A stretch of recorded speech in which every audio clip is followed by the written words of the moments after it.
your phones and cameras, let the good times roll. Our content creators got it all under control.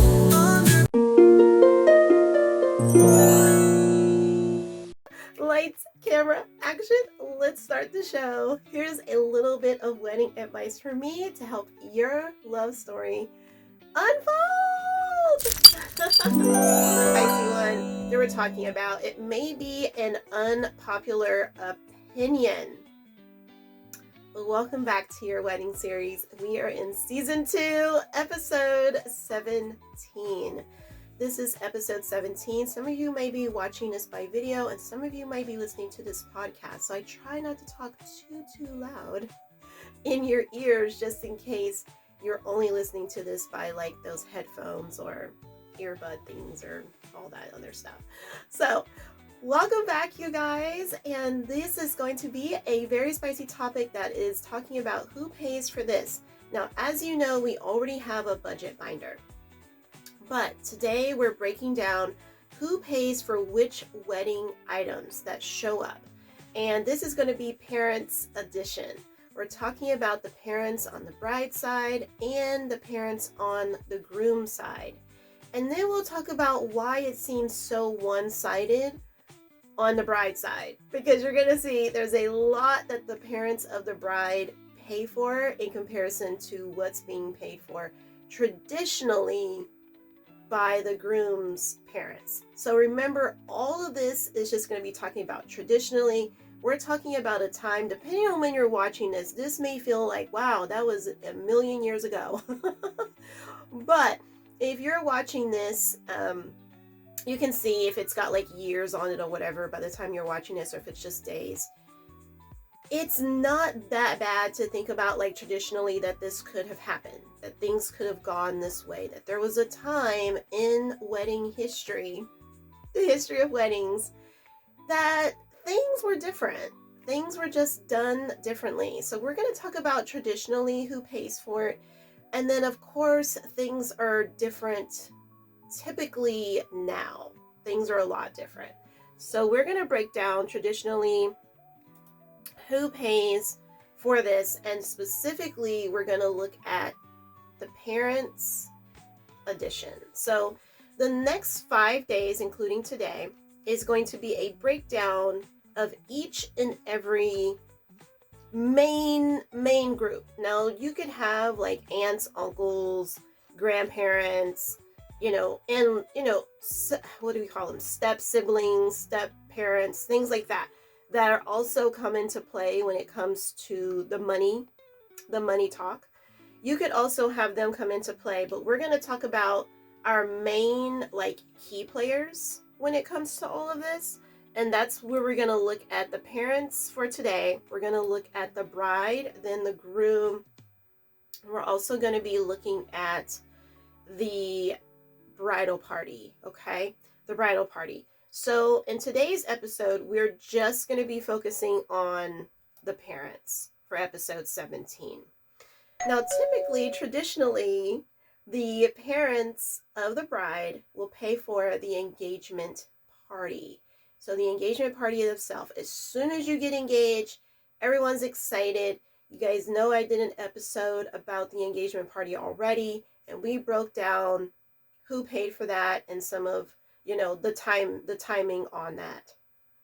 And so the parents of the bride usually pay for the engagement party. The next thing that the parents of the bride usually pay for is the wedding invitations. So the wedding invitations themselves.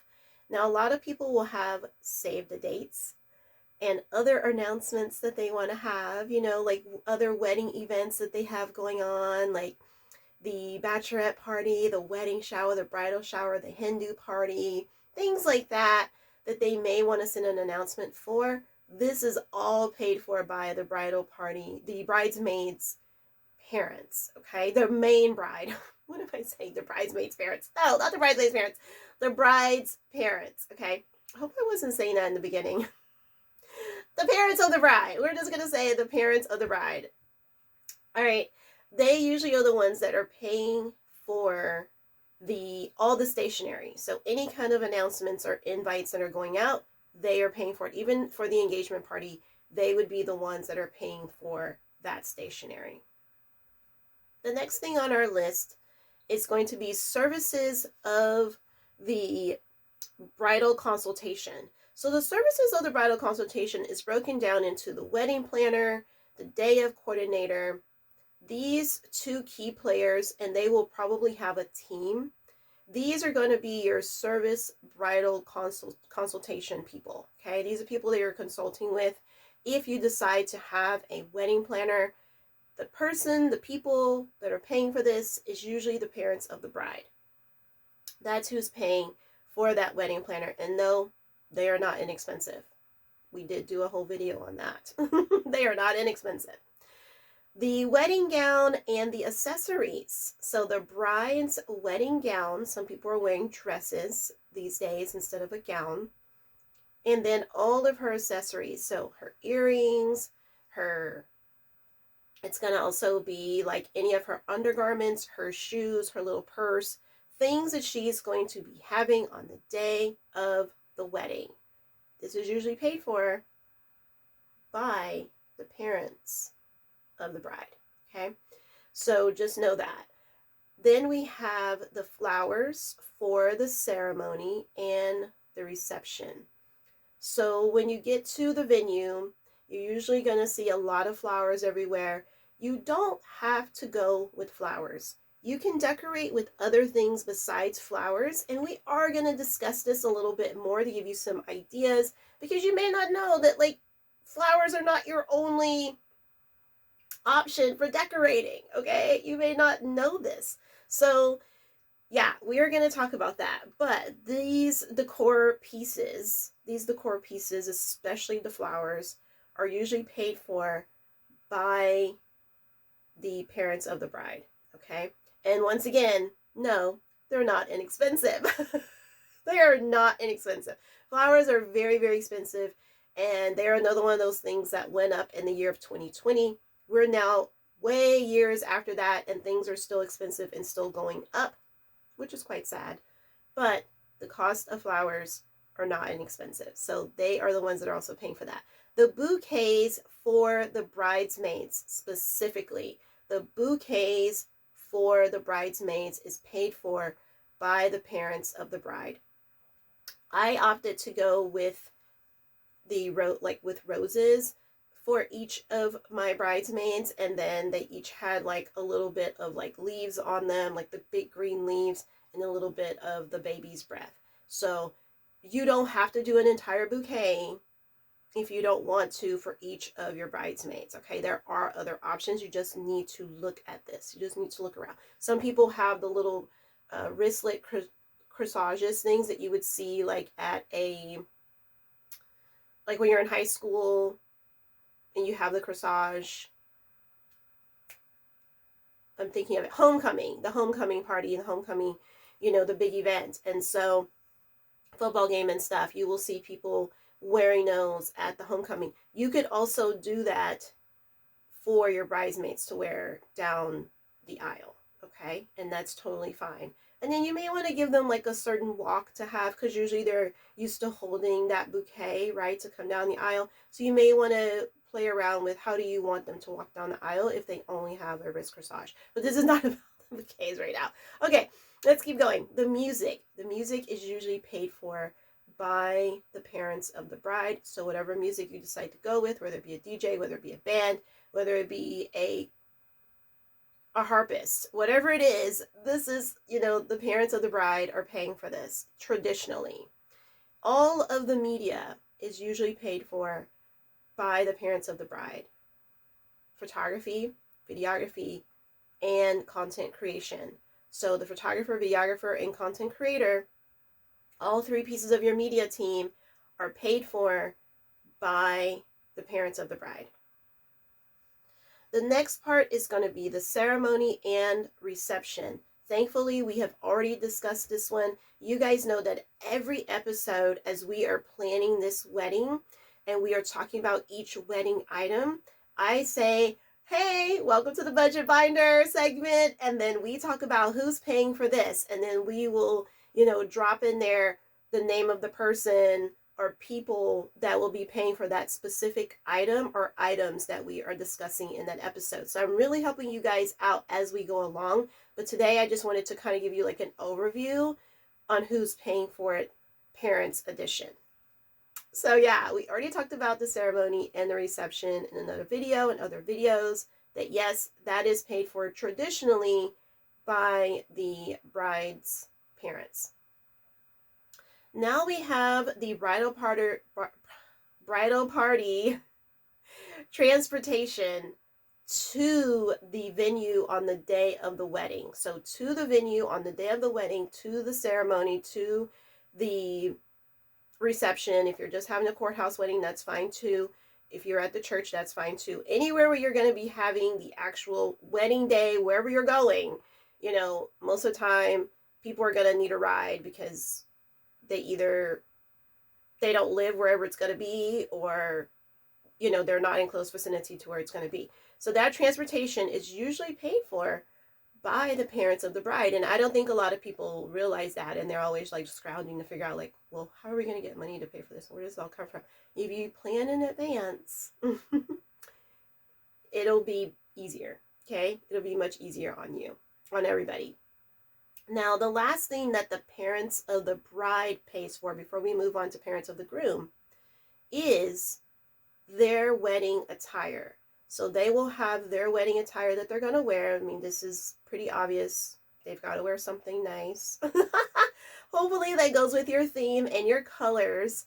And so they will be paying for their own wedding attire, whatever they're going to be wearing the day of the wedding. Okay, the day of the wedding. Now, we're moving on to the groom's family pays for this. When it comes to who's paying for this section, this is going to be paid for by the groom's parents, the parents of the groom. They sometimes will pay for the engagement party. So traditionally, it is the parents of the bride, but it also traditionally can be the parents of the groom. So they could actually plan the party together. Back in the days, families lived close enough to each other that they could like walk to each other's homes or take a horse over to their home. And so they may have gotten together to just say, hey, let's plan this together. We're just going to throw one big party, and, you know, either your home or our home, or we're going to do something down at like the theater spot, and they'll just, you know, pick an area.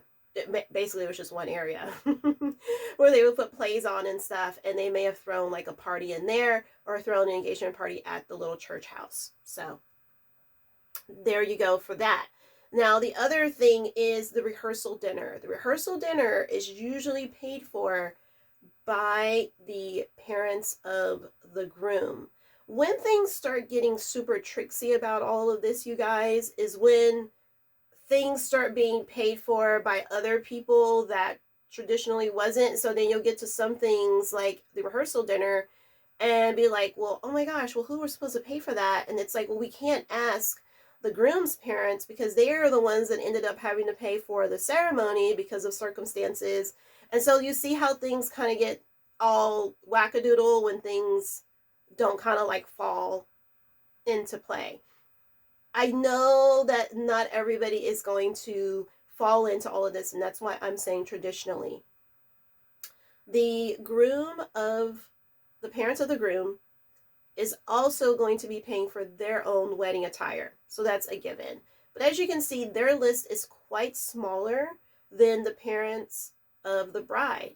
And for anyone who hasn't been here, I will give you just a little overview as to why I believe that that is true. So traditionally, the groom is the one who is preparing a home for his bride, just the way Jesus has gone on when he died on the cross, sent Holy Spirit to be our comforter, left us to go prepare a home for us, which is many mansions up in heaven with God. And so it's such a beautiful picture to see. You can see that we have Father, Son, and then he went to go prepare a home for his bride, which is Christians, which is us.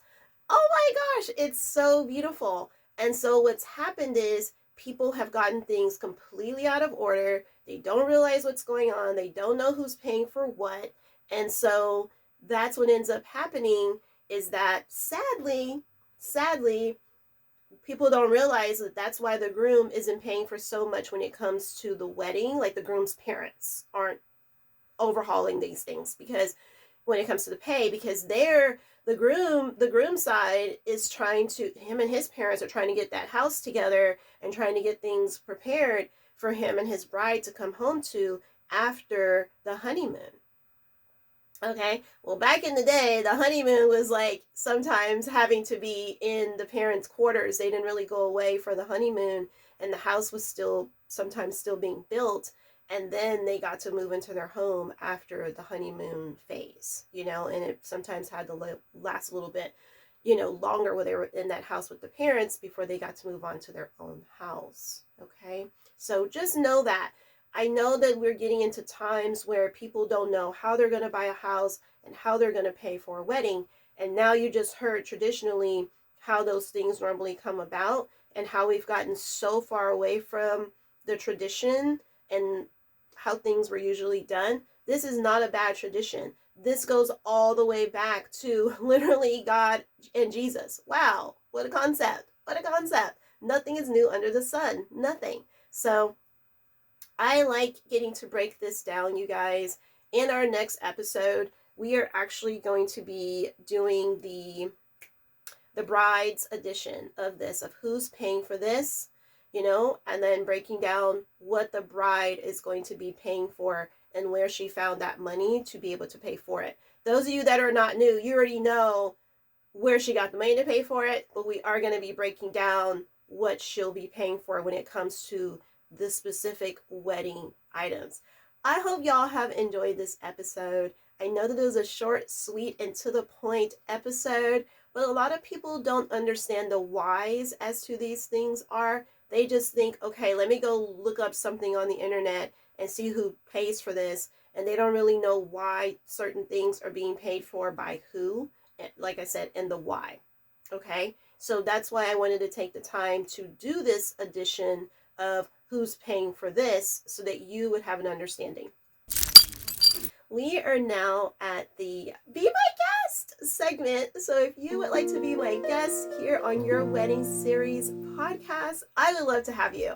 Whether you just want to share your love story, your wedding story, your engagement era, all the wedding events, all the ups and downs, the things that went really, really well that you would love to share with other brides, and the things that were super complicated that you want to be very transparent about, that it's not all, sunshine and roses when it comes to planning a wedding. It can be very chaotic. It can be very stressful. But that's why we're doing this, to handle and manage all of that negativity, right? And turn it into positive, because what does our God say? He says, I work all things for good for those that are love me, that are called according to my purpose.